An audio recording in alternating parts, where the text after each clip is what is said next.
Siya nga pala, may narinig akong kwento tungkol sa bayan na to bago tayo dumaong. May mga impostor daw na nagpapakita rito. Impostor ka nyo? Anong klaseng impostor naman yun?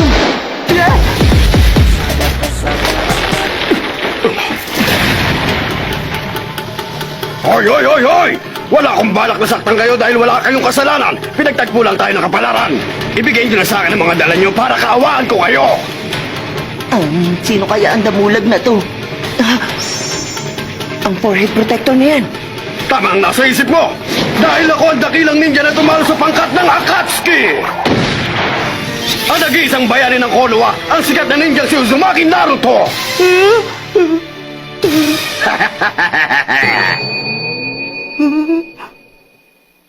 Mukhang siya yung tinutukoy ng mga tao. Siya po ba yung impostor na sinasabi nyo kanina sa amin? Malakas ang kutob ko eh.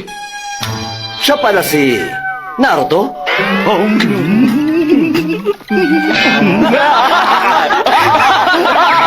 Carbon copy!